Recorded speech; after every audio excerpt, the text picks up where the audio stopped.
গ্রামের বাড়িতে শীতের সকালে প্রায় বাড়িতেই কিন্তু এভাবে পালং শাক রান্না করা হয়। আসসালামু আলাইকুম বন্ধুরা, সবাই কেমন আছো?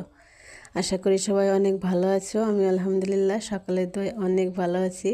তো আজ চলে এসেছি একটা রান্নার ভিডিও নিয়ে। ভিডিওটা হচ্ছে পালং শাক রান্নার ভিডিও। তো এখানে আমি একটা মাছের মাথা নিয়েছি, রুই মাছের মাথা। মাছটা ছোট ছিল, 1.5 কেজি ওজনের মাছ ছিল। তো সে মাথাটা আমি কেটে নিয়েছি ছোট ছোট করে। কেটে যে এখানে একটু লবণ হলুদ মাখিয়ে ভেজে নিয়েছি। তারপরে যে একটা আলু নিয়েছি, আলুটা আমি মাছ ভাজা তেলের ভিতরে দিয়ে একটু ভেজে নিব।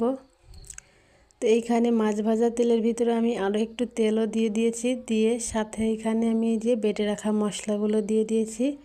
এখানে একটু পানিও দিয়েছি, পরিমাণ মতো লবণ হলুদ দিয়ে মশলাগুলো আমি সুন্দর করে কষিয়ে নিব।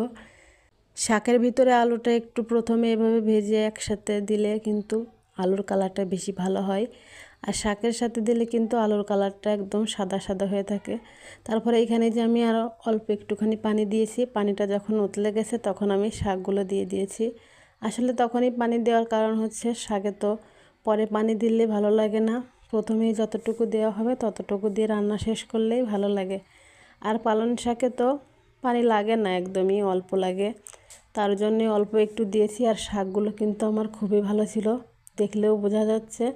এই যে অল্প জালেই কিন্তু সেদ্ধ হয়ে গেছে। আমি মাত্র একবার ঢেকে দিয়েই ঢাকা তুলেই মাছগুলো দিয়ে দিয়েছি, কারণ শাকটা একদমই নরম হয়ে গেছিল। আর আলুটা যেহেতু আগে থেকে ভাজা ছিল, আলুটা নরম হয়ে গেছিলো।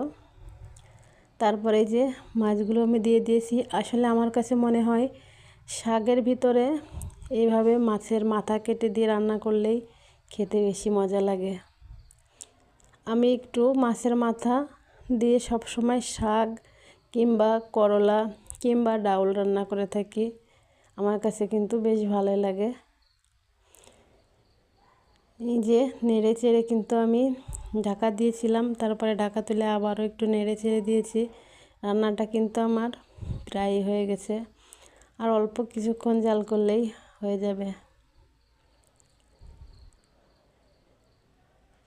রান্নাটা হয়ে আসার আগে একটু নেড়ে না দিলে নিচে থেকে লেগে যেতে পারে, তার জন্যই কিন্তু আর ঢাকা হয়নি, এভাবেই নেড়ে দিয়েছি।